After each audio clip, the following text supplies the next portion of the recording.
This is an example of the Philips digital compact cassette. This format was released by Philips in the early 1990s. The idea behind DCC was that it was meant to replace the then analog audio cassette that was on the market. To that end, Philips decided to make the cassette the same physical dimensions as the existing analog audio cassette. When you compare the DCC cassette and an existing analog audio cassette, you will see that the DCC cassette is completely flat on the outside. There are only access holes on the bottom of the cassette, with auto reverse standard on all DCC decks. It also protects the cassette tape when you're not using it. DCC decks are of course also backward compatible with existing analog audio tapes, and you can put existing analog tapes into the DCC deck and it'll play them just fine. The only detail is that if you wish to make recordings, you have to use a DCC cassette. Now DCC uses a linear tape track, meaning that it is a stationary head digital audio tape, unlike DAT, which is a rotary head digital audio tape. And in order for Philips to fit the digital audio data onto the tape, they had to use a digital audio compression system known as PASC, which stands for Precision Adaptive Subband Coding, and it is a psychoacoustic compression system, and it is very similar to MPEG layer 1. Now Philips has gone to great effort to make PASC as transparent as possible, and they actually did a lot of testing with audio files and a lot of listening tests, to the point where the audiophiles were happy that the uncompressed PCM audio and the PASC encoded compressed digital audio cannot be differentiated. From my own listening tests, I can definitely say that PASC is, for all intents and purposes, transparent. These tapes sound excellent.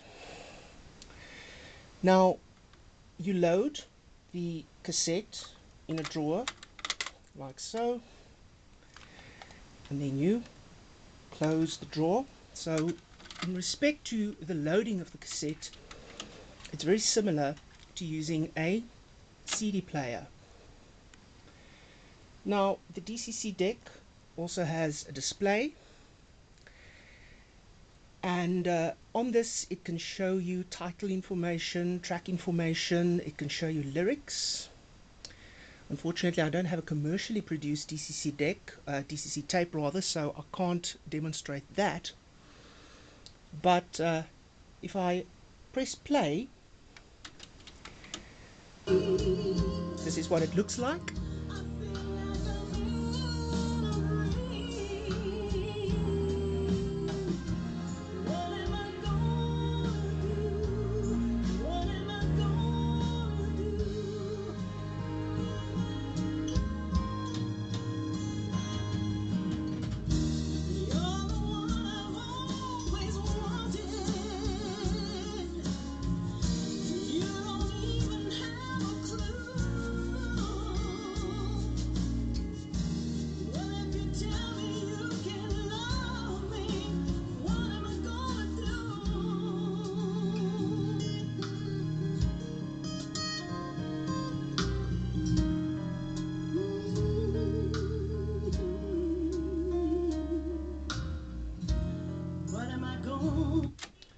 So if I press stop, that was an example of the playback. Of course, the quality through the camera's microphone isn't going to be that fantastic.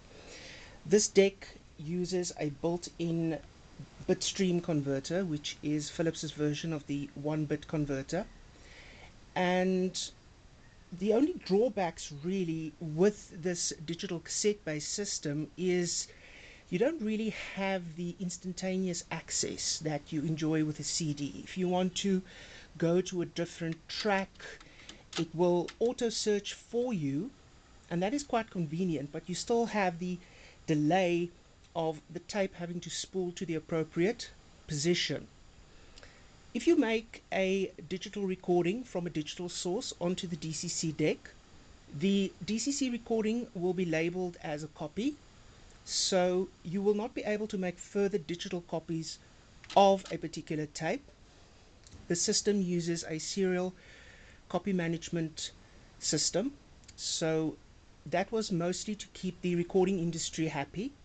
And there was a similar problem with DAT when it was released onto the market, with the industry demanding some kind of serial copy management system. Unfortunately, DCC never really took off in the market, and after a couple of years it died.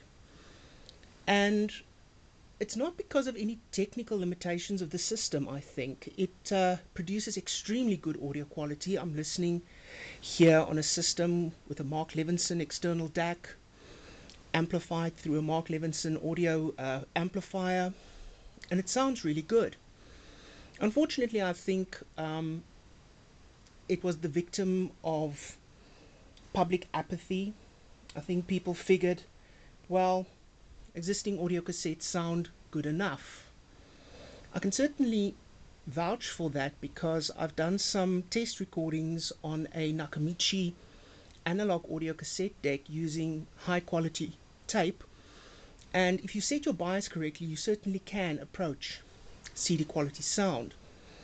So I think people figured for the price it wasn't really worth it. Also, people didn't really feel like having to buy music again in a cassette format. Technically, it's very interesting that Philips went to this great effort to produce the DCC cassette, and I can certainly say that the pass encoding is transparent.